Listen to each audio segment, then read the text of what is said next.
자, 오늘 우리가 읽은 사도행전 8장의 이 말씀은 초대교회, 예루살렘 교회의 위기, 박해, 이 어려움이 불어닥친 고난의 이야기입니다. 구원받는 자가 날마다 늘어나고 교회는 예배에 모이게 힘쓰고 구제하게 힘쓰고 사랑하는 그러한 삶을 살아가는 참 더 놀라운 그러한 믿음의 공동체로 세워지고 있을 때였습니다. 그런데 이 초대교회, 예루살렘 교회에 예기치 않은 시련이 찾아왔습니다. 1절에 이렇게 되어 있죠. 그날에 예루살렘에 있는 교회에 큰 박해가 있어. 교회에 박해가 찾아왔습니다. 경건한 사람들이 스데반을 장사하고 위하여 크게 울더라. 그 박해 가운데 스데반, 교회에 존경받고 하나님 인정하신 아주 좋은 지도자 스데반이 순교를 당하는 일까지 생겼습니다. 기쁨으로 성장하고 뻗어가던 교회가 예기치 않은 어려움을 만났습니다. 이것은 단지 스데반 개인의 문제가 아니라 모든 성도들에게 몰아치는 그러한 문제였습니다. 스데반이 대표로 잡혀 박해를 당하고 순교를 당했지만 이 일이 어느 성도에게 어떻게 다가올지 모르는 상황이었습니다. 이렇게 밀어닥친 박해와 고난에 대해 성도들은 어떻게 했을까요? 1절에 보니까 사도 외에는 다 유대와 사마리아 모든 땅으로 흩어지니라. 이 박해에 대한 성도들의 반응은 흩어지는 것이었습니다. 그들은 가족보다도 더 가까운 사이였습니다. 자신이 있는 모든 재산까지 다 내놓고 내 것 따로 없이 함께 공유하던 그런 놀라운 공동체였습니다. 그런데 그들이 흩어지기로 했습니다. 흩어지는 아픔, 슬픔이 얼마나 컸을까요? 신앙 공동체에는 모여야 하고 모이는 것이 기쁨이고 모이는 것이 행복이고 모이는 것이 능력입니다. 그러나 예루살렘 교회 성도들은 박해로 인해 흩어져야 했습니다.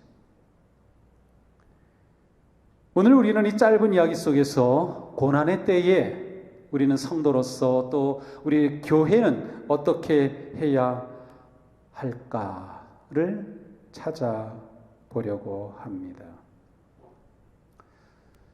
예루살렘 교회 성도들은 고난이 왔을 때 그 고난을 고난으로 받아들였습니다. 이게 아주 단순하고 상식적인 것 같지만 이게 그렇게 쉬운 것은 아닙니다. 우리가 예수님을 믿는데 어떤 박해라도 어떤 고난이라도 우리는 다 이길 수 있어 라고 하면서 그들은 좀 과장된 그러한 믿음을 가지지 않았어요. 그들은 고난이 온 것을, 박해가 온 것을 그대로 인식할 수 있었습니다. 그들은 고난을 그대로 인정했습니다. 이것이 위기라고 하는 것을, 이대로 있다가는 교회가 완전히 사라질 수도 있겠다고 하는 그 위기를 그들은 그대로 직면했습니다. 코로나 바이러스의 위험 가운데 우리가 있죠. 근데 처음에 어떤 좀 이상한 사람은 우리는 하나님을 믿으니까 코로나 바이러스 안 걸린다고 막 그렇게 말하는 사람들도 있었어요. 이게 신앙적입니까? 아니에요. 이게 불신앙적인 거예요. 왜냐하면 하나님은 우리에게 지혜를 주시고 이성을 주시고 또 의학적인 발전도 이루었는데 이것이 감염이 잘 되는 코로나 신종 바이러스다라고 하는 것을 알게 되었다면 그것을 그대로 인정하고 감염이 되지 않도록 하는 게 오히려 신앙적인 거죠. 예방수칙을 잘 지키고 위생적으로 생활하는 것, 그것이 오히려 영적인 행동이라고 할 수 있어요. 그러나 이렇게 한다고 해서 그것이 불신앙적인 것은 아닙니다. 초대교회 성도들이 흩어졌다고 해서 그들이 불신앙적으로 행동한 건 아니에요. 오히려 그것은 믿음의 행동이었습니다. 만약 그들이 흩어지지 않기로 하고 계속 예루살렘에 살아남으려면 그들은 자신들의 믿음을 부정해야 했습니다. 나 예수 믿지 않습니다. 그러면 죽을 일이 없겠죠. 그런데 그들은 믿음을 지켜야 했기 때문에 그들은 그 고난을 그대로 인정하고 흩어지기로 했던 것이죠. 그들이 흩어졌다고 하는 것은 그들의 살던 모든 경계 밖으로 나아가는 엄청난 도전이었습니다. 자, 이렇게 흩어진 성도들이 무엇을 했을까요? 계속 집에 숨어 있었나요? 4절에 보니까 흩어진 사람들이 두루 다니며 복음의 말씀을 전할세. 그들은 오히려 흩어져서 복음을 전하였습니다. 5절에서는 심지어 빌립이 사마리아 성까지 갔어요. 그리고 그곳에서 복음을 전하고 기적이 일어나고 귀신이 쫓겨나가고 치유가 일어나면서 그 성 사람들이 예수님을 믿게 되고 그 성에 큰 기쁨이 넘치는 일까지 일어났어요. 참으로 놀라운 일이 사마리아 성에 일어났습니다. 자, 이것은 무엇을 말하나요? 그들은 흩어졌지만 흩어지는 것은 놀라운 결단이었어요. 자, 그들이 흩어질 때 예루살렘이라고 하는 그 성에 갇힌 삶을 살고 있었습니다. 그들은 그들의 삶의 경계를 넘어가야 했어요. 지리적인 경계, 사회적인 경계, 문화적인 경계, 종교적인 경계 밖으로 나간다는 것은 이방 땅으로 가는 것이었어요. 그들은 예루살렘이라고 하는 거룩한 토성 안에 갇혀 있지 않고 흩어지기로 하면서 이방 땅으로 과감하게 새로운 세계로 나아가기로 결단을 하였던 것이죠. 그런데 그렇게 막상 흩어진 그들이 그곳에서 복음을 전하기 시작한 겁니다. 이거 참으로 놀랍습니다. 자신들의 사명을 발견하고 교회의 사명을 되찾았음을 알 수 있어요. 그들은 흩어지는 그 자리에서 주님의 말씀을 기억하지 않았을까요? 오직 성령이 너희에게 임하시면 너희가 권능을 받고 예루살렘과 유대, 사마리아 땅 끝까지 이르러 내 증인이 되라. 주님께서 분명히 그렇게 말씀하셨어. 그래, 말씀하신 대로 성령이 임하셨고 거룩한 성령의 능력으로 예루살렘 교회는 성장했어요. 믿는 자들이 늘어났어요. 성령의 능력이 그들 가운데 함께하였어요. 자, 그런데 그들이 예루살렘, 유대, 사마리아 땅 끝으로 가고 있질 않았어요. 그들은 그 성이 그대로 머물러 있었던 것이죠. 경계 밖으로 나아갈 생각을 못했어요. 그들이 밖으로 나아갈 생각을 못했어요. 우리가 여기서 이렇게 하는 게 너무도 좋아. 우리는 신앙의 공동체, 믿음의 공동체, 예수님을 믿는 공동체, 여기에 이대로 있는 게 너무 좋아. 우리는 재산도 다 서로 팔아서 공유하고 얼마나 좋아. 이곳이 천국이지. 그것까진 좋았는데 그 다음 사마리아 땅끝으로 가야 한다고 하는 사실을 그들은 놓치고 있었던 거죠. 바로 이때 박해가 일어났고 그들은 할 수 없이 흩어져야 했습니다. 그러나 고난으로 흩어진 그들을 오히려 그 자리에서 그들의 존재 목적을, 성도가 된 이유를, 교회인 이유를 발견하게 됐어요. 그들의 갇힌 틀에서 눈이 열려지기 시작했습니다. 새로운 세계, 주님께서 보내시는 세계를 보게 된 거죠. 빌립이 사마리아 성으로 갔다라는 그 표현은 바로 예수님의 말씀 그대로 지금 그들이 순종하고 있는 것을 보여주고 있어요. 그들은 박해와 고난을 통해 자신의 사명과 교회의 사명을 되찾았습니다. 고난은 성도와 교회를 흔들어서 순수하고 바른 성도와 교회가 되게 합니다. 고난은 교회와 성도들을 흔들어서 순수하고 바른 성도와 교회가 되게 한다.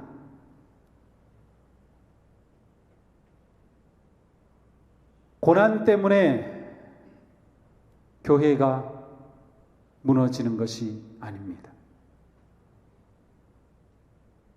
기독교 역사상 고난 때문에 교회가 사라지진 않았어요. 오히려 교회가 자신의 사명을 잃고 본질을 놓칠 때 교회는 무너졌습니다. 지금 코로나19의 힘든 상황은 오히려 우리로 하여금 우리의 믿음을 연단하고 우리의 믿음을 순수하고 건강하게 세워갈 기회가 온 것입니다. 우리는 성도로서 자신의 삶을 돌아봐야 합니다. 또한 우리는 교회로서 우리 교회의 사명과 존재의 이유를 깊이 생각해 보아야 합니다.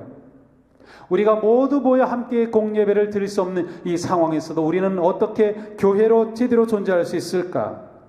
진정한 예배는 무엇이며 진정한 예배자의 삶은 무엇인가를 고민하는 것이죠. 우리는 이 상황 속에서도 하나님의 뜻을 찾고 진정으로 더욱 성도다워지고 교회다워지는 그러한 새로운 도전과 변화의 세계로 나아가야 하는 것입니다.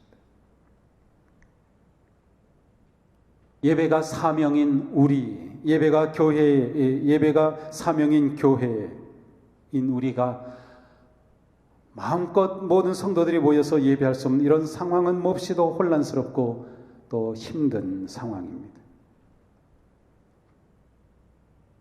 정말 우리가 함께 모여서 드리는 예배, 어떻게 그 예배가 진정한 예배가 될 수 있을까를 생각하게 됩니다.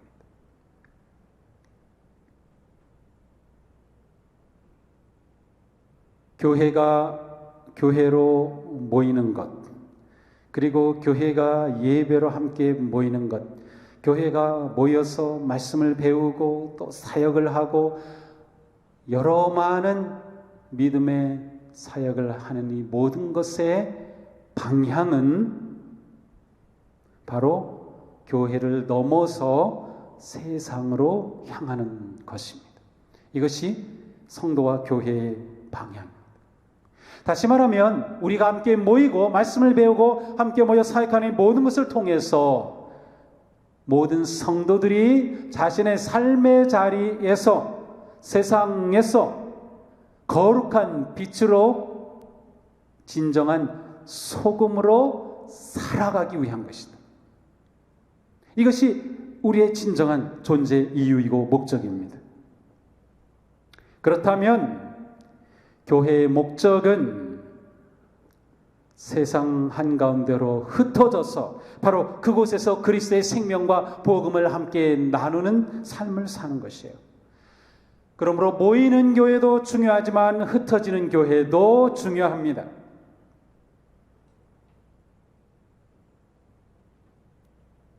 하나님의 나라는 교회라고 하는 담장 안에서 세워지는 것이 아니라 저 세상 한가운데서 세워져야 할 것이에요. 그래서 우리는 하나님의 나라가 확장되는 삶을 사는 거죠. 하나님의 나라를 확장하는 성도가 되는 것이죠.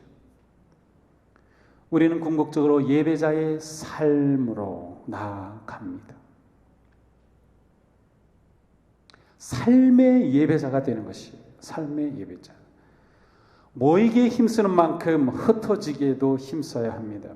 삶의 예배자가 된다고 하는 뜻은 내가 거하는 삶의 자리, 가정에서, 직장에서, 사회생활하면서 그 세상에서 내가 거룩한 성전으로 존재하는 것입니다. 그것이 삶의 예배자가 되는 것이에요.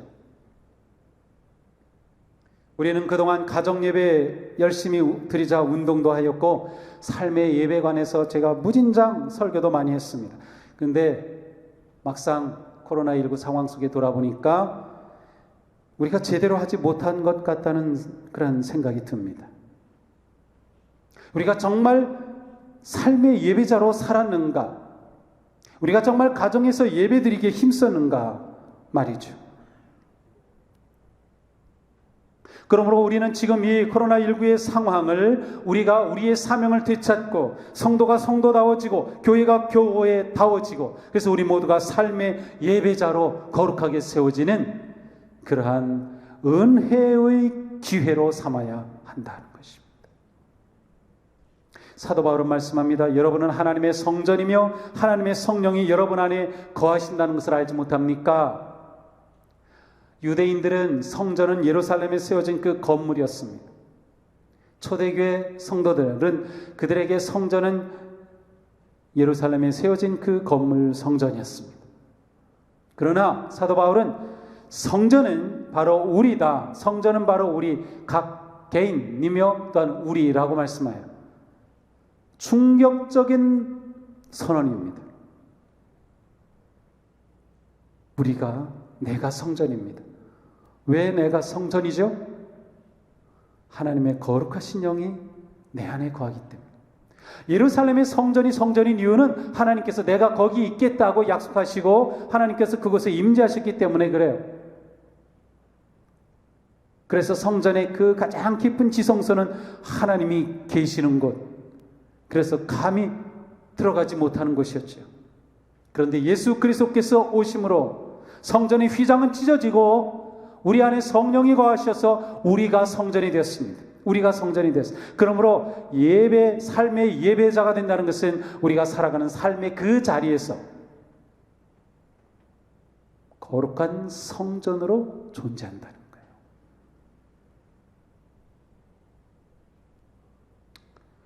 우리가 함께 드리는 예배가 진정한 예배된다는 것은 삶의 자리에서 거룩한 성전으로 살아온 성도들이 모여서 예배할 때 이 공예배가 진정으로 하나님이 기뻐하시는 참 예배가 되는 것이다. 그러므로 모이는 예배와 흩어지는 예배, 공예배와 개인의 예배자의 삶은 나눠질 수 없습니다. 저는 그런 생각을 해봅니다. 과연 우리가 그동안 함께 보여드린 공예배를 제대로 했다고 하면 우리 교회 성도들은 흩어진 그 자리에서 거룩한 삶을 살면서 삶의 예배자로 이 상황 속에 잘 살아갈 것입니다. 그러나 그렇지 못했다고 하면 삶의 자리에서 거룩한 성전으로 살지 못할 거예요. 빛을 드러내지 못하고 소금의 맛을 잃어버린 존재로 살 것입니다. 저는 어떤지 몹시 궁금합니다. 우리 성도님들은 어떻게 살아가고 있을까? 과연 그 삶의 자리에서 성전으로 살아가고 있을까? 그렇게 살아가고 있다면 우리가 함께 모여 잠시 동안은 공예배를 마음껏 할 수 없는 상황이라 하더라도 걱정하지 않아요. 그러나 만약 삶의 예배자로 온전히 살고 있지 못하다면 코로나 이후에 우리의 예배는 너무나도 걱정스러운 것입니다. 모르겠어요? 오늘 정말로 가정에서 얼마나 예배를 드리고 계신지, 자녀들과 함께 얼마나 예배에 참여하고 있는지,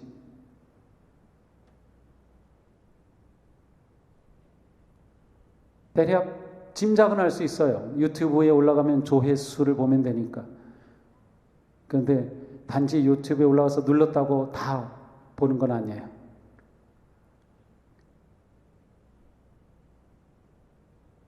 그 숫자를 보면 죄송하지만 많은 수의 성도들이 가정 예배 안 하고 계시다.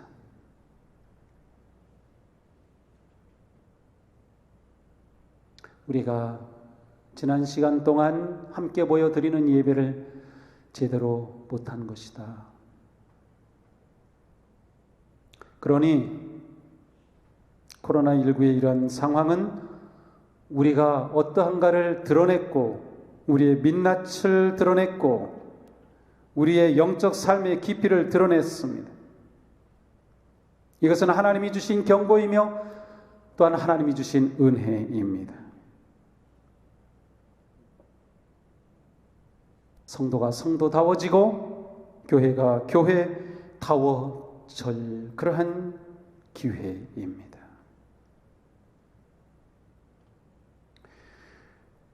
우리는 함께 보여드리는 예배를 사모하는 만큼 고난의 현장에서, 가정에서, 직장에서, 삶의 자리에서 거룩한 성전으로 살기에 더욱 힘써야 할 것입니다.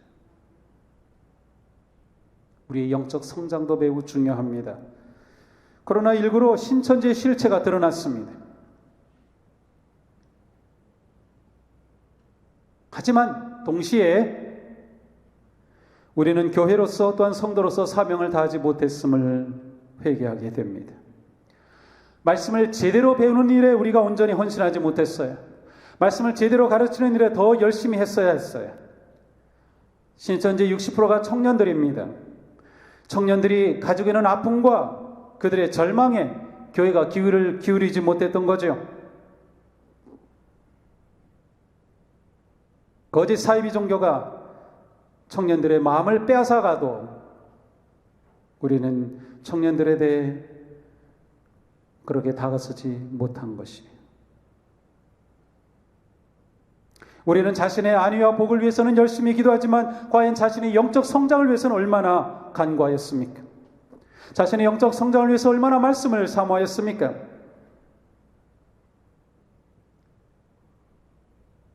세상을 위해, 죽어가는 영혼을 위해, 세상의 진정한 평화를 위해 우리는 얼마나 애태우며 기도했습니까? 코로나19는 우리에게 하나님이 주시는 은혜의 기회입니다. 코로나로 더욱 혼란스러워지고 두려워지고 불신과 갈등이 일어나는 이 시대, 이때야말로 우리가 삶의 자리에서 더욱 섬김과 겸손과 사랑의 삶으로 복음의 빛을 발휘하여야 할 때입니다. 사약 전문 박사가 코로나 이후에 한국의 교회는 완전히 무너질 거라고 예언하는 그 예언이 거짓임을 우리는 보여줘야 합니다. 그것은 우리가 세상 속에서 어떻게 살아가느냐에 달려 있습니다. 이러한 혼란의 때에 우리는 오히려 더 겸손하게 세상을 섬기는 삶을 살아간다면 교회는 오히려 코로나19를 통하여 더 왕성하게 일어날 것입니다.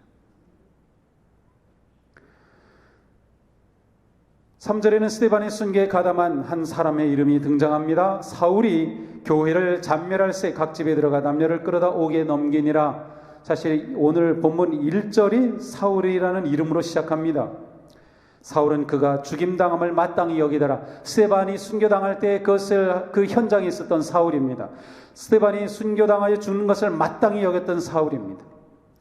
그런데 스데반이 순교당하여 죽으면서 그의 얼굴에는 밝은 광채가 났고 아마 그 광채가 사울의 마음에 새겨졌을 것이고 사도행전 9장에 가서 보면 사울은 다메섹 가는 도중에 부활의 주님을 만나 회심하고 위대한 전도자로 바뀝니다. 박해와 스데반의 순교라고 하는 이 엄청난 고난 속에서도 하나님께서는 또 다른 사울을 준비하셨고 하나님은 놀라운 일을 진행하고 계셨어요. 코로나19로 우리 사회가 힘들어지고 우리의 믿음의 생활이 도전을 받는 이때에 하나님께서는 여전히 놀라운 계획을 가지고 계시다. 하나님이 여전히 모든 것을 주관하시며 모든 상황 속에서 놀라운 일을 진행하고 계시다. 우리가 그 하나님의 뜻을 구하며 하나님을 찾지 않는다면 우리는 그 기회를 놓치고 말 것입니다. 그러니 우리는 이러한 상황 속에서 더욱더 하나님의 뜻을 구하고 우리의 사명을 되찾으며 모든 상황에서 더욱더 하나님을 바라보고 하나님을 의지해야 합니다.